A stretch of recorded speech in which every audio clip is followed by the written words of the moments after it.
பார்லிமென்டின் மழைக்கால கூட்டத்தொடர் கடும் அமளியுடன் துவங்கியது. தெலங்கானா உள்ளிட்ட பல்வேறு பிரச்சினைகளால் இரு சபைகளும் முதல் நாளிலேயே ஒத்திவைப்பை சந்திக்க நேர்ந்தது. பார்லிமென்டின் மழைக்கால கூட்டத்தொடர் திங்களன்று துவங்கியது.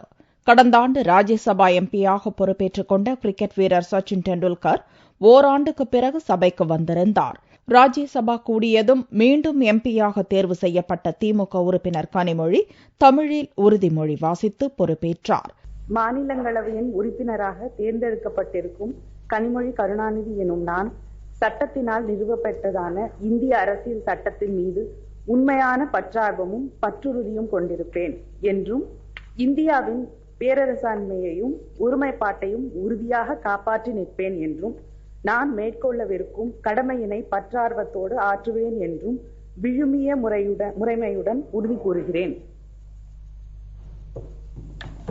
அவருக்கு சபைத் தலைவர் ஹமீத் அன்சாரி பதவி பிரமாணம் செய்து வைத்தார். அதைத் தொடர்ந்து மறைந்த உறுப்பினர்களுக்கு மௌன அஞ்சலி செலுத்தப்பட்டதும் ஆந்திராவைச் சேர்ந்த தெலுங்கு தேசம் கட்சி எம்பிக்கள் தெலங்கானா தனி மாநிலத்துக்கு எதிர்ப்பு தெரிவித்து கோஷமிட்டனர். சபையின் மையப்பகுதியை முற்றுகையிட்டு துண்டு பிரசுரங்களை காட்டினர். போடோலாந்து மக்கள் முன்னணி கட்சி உறுப்பினர் பிஸ்வஜித் தெய்மரி அசாமை பிரித்து போடோலாந்து தனி மாநிலத்தை உருவாக்கும்படி கோஷமிட்டபடி சபையின் மையப்பகுதியை முற்றுகையிட்டார். கூச்சல் குழப்பம் அதிகரித்ததால் சபையை 10 நிமிடங்களுக்கு அன்சாரி ஒத்திவைத்தார்.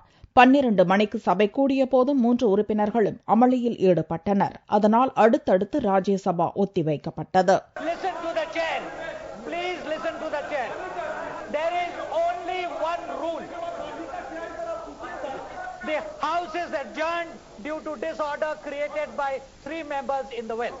லோக்சபாவிலும் தெலங்கானாவுக்கு எதிராக எம்பிக்கள் போர்க்குரல் எழுப்பினர். ஆந்திராவை பிரிக்க எதிர்ப்பு தெரிவித்து காங்கிரஸ் மற்றும் தெலுங்கு தேச எம்பிக்கள் கோஷமிட்டனர். பிரசுரங்களுடன் சபையின் மையப்பகுதியை முற்றுகையிட்ட ஆந்திர எம்பிக்களை இருக்கைக்கு திரும்பும்படி பலமுறை சபாநாயகர் மீராகுமார் அறிவுறுத்தியும் பலனில்லாமல் போனது. போடோலாந்து தனி மாநில கோரிக்கையை வலியுறுத்தியும் கோஷம் எழுப்பப்பட்டது.